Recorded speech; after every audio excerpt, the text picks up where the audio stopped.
মাঠে হামজা চৌধুরী তখন বাংলাদেশের হয়ে গোল দিয়ে ফেলেছেন, কিন্তু ভক্তরা তখনও ঢুকতে পারেনি। তাই তাড়াহুড়ো তড়িঘড়ি করে ধৈর্যের বাঁধ ভেঙে তারা গেটই ভাঙা শুরু করে দিয়েছেন, স্ক্যানার ভাঙা শুরু করছেন। বাংলাদেশের দর্শকদের যেন কোনোভাবেই আটকানো যাচ্ছিল না। ঘড়ির কাঁটায় তখন 7টা বেজে গেছে। মাঠে জামাল হামজারা তাদের ম্যাচও শুরু করে দিয়েছেন, কিন্তু দর্শকরা তখনও পর্যন্ত ঢুকতেই পারেননি। লম্বা সিরিয়াল টিকিটের তখন এক প্রকার বাধ্য হয়েই তাদের ধৈর্যের বাঁধ ভেঙে গিয়েছিল এবং তারা এমন কাণ্ড ঘটিয়ে বসেন হিট অফ দ্য মোমেন্টে। মূলত স্ক্যান করতে সময় লাগছিল, তাই প্রথমে স্ক্যানারের উপরেই প্রথম আঘাতটা পড়ে। যারা দায়িত্বে ছিলেন তাদের এক প্রকার ধাক্কা দিয়ে সরিয়ে এরপর স্ক্যানারটা ভেঙে ফেলে তারপর যে যার মতো করে ফেলেছেন স্টেডিয়ামের 4 নম্বর গেট দিয়ে প্রবেশ করেছেন। যদিও সেটা সরাসরি মাঠে প্রবেশ নয়, মাঠে প্রবেশ করতে হলে আরও একটা গেটের প্রোটোকল আছে। তার আগ পর্যন্ত এই গেটে প্রোটোকলটা মেনটেন করতে হতো, কিন্তু ভক্তরা একেবারেই নিরুপায় হয়েই এমন কাজটা করেছেন।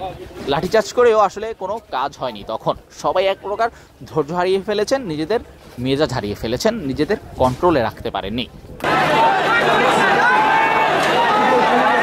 এর মধ্যে আবার অনলাইনে তারা দেখছিলেন হামজা চৌধুরী গোল দিয়ে ফেলেছেন। ঘরের ছেলের ঘরে ফেরার পর প্রথম ম্যাচ, আর সেখানেই কিনা সেই গোলটা তারা মিস করেছেন। তাই তাদের ক্ষোভটা আরও বেড়ে গিয়েছে। তড়িঘড়ি করে তারা তাড়াহুড়ো করে কোনো প্রোটোকল মেনটেন না করেই এভাবেই প্রবেশ করেছেন স্টেডিয়ামের ভিতর।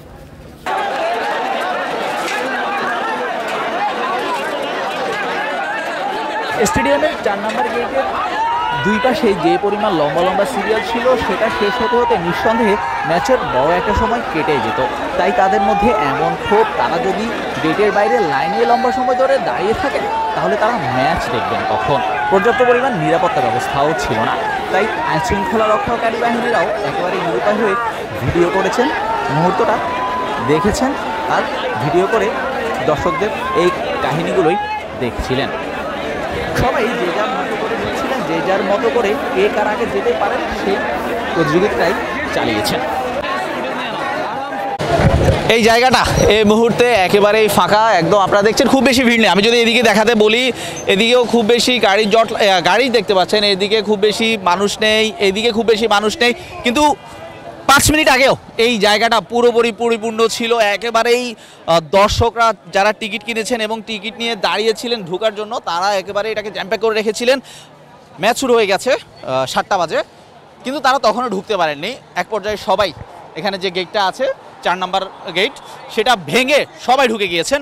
অর্থাৎ এন্ট্রির যে গেট সেটাতে একজন একজন করে ঢুকানো হচ্ছিল এবং খুব প্রসেসটা খুব লেন্দি ছিল। তাই তারা একেবারেই ধৈর্যের যে বাঁধ আছে সেটা ভেঙে তারা গেট ভেঙে ঢুকে গিয়েছেন। এবং এই রাস্তাটাতে পুরোটা, এখানে আপনি যদি এই রাস্তাটা তাকান, এখানে একটা সারি, এখানে একটা সারি, এখানে একটা সারি, এখানে একটা সারি, এরকম 4টা সারি ছিল। সামনে যে একদম এটা মেইন রোড পর্যন্ত ছিল, মেট্রো রেলের নিচ পর্যন্ত স্টেডিয়াম থেকে, এবং কয়েক সার্কেলে পর্যন্ত টিকিটের যে লাইনটা সেটা ঘুরানো হয়েছে, মানে দর্শকরা যে ঢুকবেন।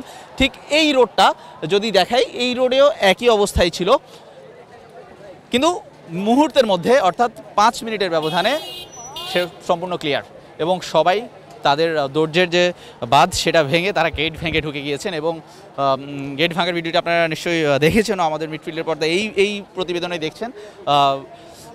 এই হচ্ছে অবস্থা। খুব বেশি আইনশৃঙ্খলা বাহিনী রাখা হয়নি, খুব বেশি নিরাপত্তা ব্যবস্থা রাখা হয়নি, খুব একেবারেই একটু রয়ে শোয়ে ঢুকানোর ব্যবস্থা করা হচ্ছিল। এবং খুব স্বাভাবিকভাবেই 90 মিনিটের একটা খেলা, যদি 7টা বাজেও যদি তারা লাইনে থাকতে হয় এবং 7টা বাজেও যদি লাইনে রই মাথা থাকতো এবং ঢুকতে ঢুকতে যদি তারা দেখে যে তাদের ঢুকতে ঢুকতে ম্যাচ পার হয়ে যাবে, 8টা বেজে যাবে, খুব স্বাভাবিকভাবে তারা ধৈর্যের সে বাঁধ ভেঙে ফেলবে।